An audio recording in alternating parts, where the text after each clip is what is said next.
The team really works to give you a full experience when you visit the stores. You get that initial smell of the chocolate when you walk by. You can chat to the chocolatiers as they're handcrafting the truffles, and then someone greets you with a chocolate sample and you're hooked.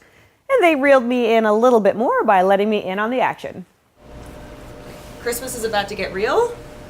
I'm gonna get donned up here, be a professional. I've always wanted to be Willy Wonka, my favorite movie. And I need the hat, right? You gotta have the hat. Okay. The last piece. There you go. Let's get started. All right, so Claire, what are we doing? What are we making? I'm really excited. So I'm like shaking everything. We're making candy cane bark, which is actually 2 parts milk to 1 part dark. That's the chocolate ratio there, which is what we have here to kind of demonstrate what it's like. And then we're also using a really good quality organic peppermint oil. And then when it's fully set, we're going to add in crushed candy cane and white chocolate drizzle to really kind of make it pop. It smells amazing back here. I'm really, ready to go.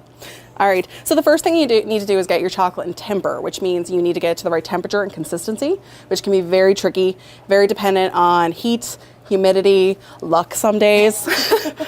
And you've been working at like a big thanks to you because you've been doing this since 6 o'clock this morning. Yep. Okay. This is all through the magic of television. This chocolate has been tempered since 6 a.m. Exactly. So we actually, we put all the room temperature chocolate in the vat overnight at around 50. Anything higher, you might scald or burn it, and then that flavor goes through it. So you want to be kind of careful, leave it around 50. So it melts overnight. So it's really, really runny first thing in the morning, which is why we seed it, which is adding room temperature chocolate to bring it down in temperature.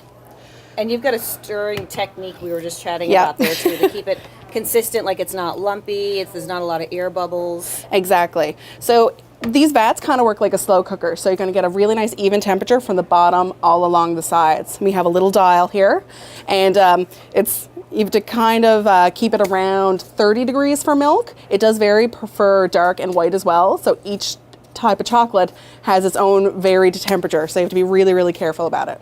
How long have you been making this chocolate? Today or overall?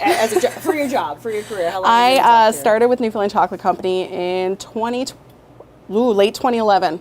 I worked there for about 3 years. Last fall, I moved here to come back to school. It was a bit sad to leave, but I heard some rumblings in the spring that they were going to be opening another store here. So I said, you have me for evenings and weekends, or 6 a.m. some days. And we appreciate that. So it's fully tempered right now. I did a little temper check, which is essentially just dipping a little piece of parchment in there to see if 1, that it dries in about 5 minutes, 2, that it's shiny, and 3, that there's a little snap there, which is what you want. So if you're working with chocolate at home, you kind of want those three factors essentially. It gives you really nice glossy chocolate. That way it won't look grainy or white. You want a really nice high gloss. Or just come to the store and let the professionals It helps. And buy it. That's just way easier. It helps. So like I said, we do use a really nice organic, really good quality peppermint oil in there. You only need a little tiny bit. Too much and it's really medicinal. And mint is a really, really strong flavor, so you don't want to overdo it. Okay. All right, so that's already mixed in there. So I'm just going to give it a final stir to make sure everything's really nice and incorporated and smooth. So I already have a sheet pan here, and it's lined in parchment paper, which is going to give us a really nice smooth edge on the bark. And in this case, where we're working with the little vat, it's really easy. So you can just pick up the lining. Perfect. So I'm going to pour this in here. Scrape out any extras just to make sure we miss a single drop. I can show you, I'm literally just getting out all the goodness. It smells amazing here. I'm actually happy that candy cane bark was chosen. It's my absolute favorite product we do. I don't think I could pick a favorite. Today it will be candy cane bark as well. Excellent. So I'm just going to take an offset spatula here and just kind of push it to the sides, try to make it nice and even as possible.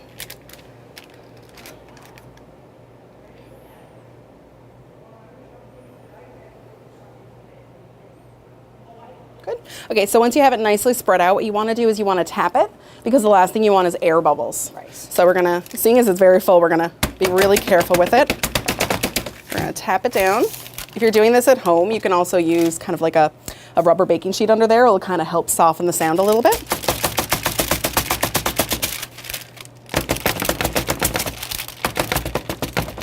chocolate company, they have agitators. We are human agitators here at the Micmac location. Well, you get a bit of a workout, You do. which offsets how much chocolate. Every day is arm day. Yeah. So you're just gonna shake it a little bit so you get a nice even consistency that you want there. While it's still wet, what you're gonna do is you're gonna put the candy cane in. So we just have some nice pre-ground candy cane to kind of add an extra little bit of mintiness to the bark. Okay. So just gonna sprinkle it on. Like I said, I like mint, so I'm gonna be very generous with this. Absolutely.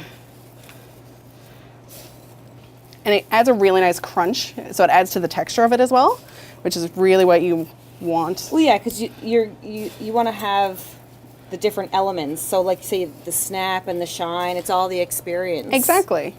The experience is really important. You want an excellent quality product. You want it to look and taste and just as good as it tastes. Right. All right. So once again, we're gonna give it a little tap. Kind of helps settle the candy cane in there. That way, when we chop it up later, it doesn't kind of fall off. Okay. So what we would do now is we would let it set in the fridge, but that's going to take probably like 20 minutes. Right. So we have a little bit of white chocolate that has been melted down and tempered loosely. So it went through the same process. I melted it down until it was a really nice runny consistency, added some seeding chocolate, so like the nice loose pieces that are room temperature to bring that temperature down. So I'm actually gonna get you to drizzle this. All right. If you insist. You gotta get hands-on with this to really understand. So So you can literally just pick some up with the spatula, just give it a drizzle. Any pattern, any shape, everything here is unique. No two items are gonna look exactly the same.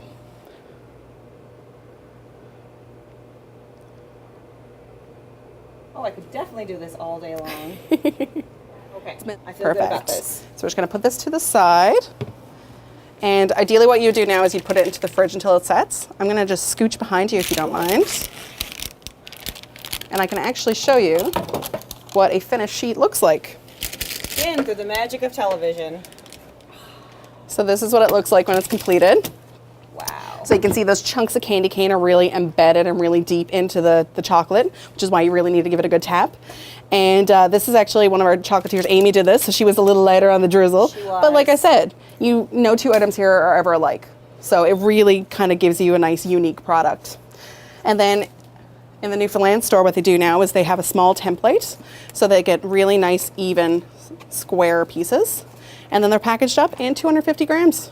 And you have a nice little stocking stuffer, good for family or friends. I feel like this is the perfect square Perfect size. Yeah, we true. don't even need to cut it. I think it's already cut. Don't worry, we'll send you home with some. Excellent. Thank you so much. This is You're welcome. fantastic. I'm really Yeah. excited. You're very welcome. Thanks for coming.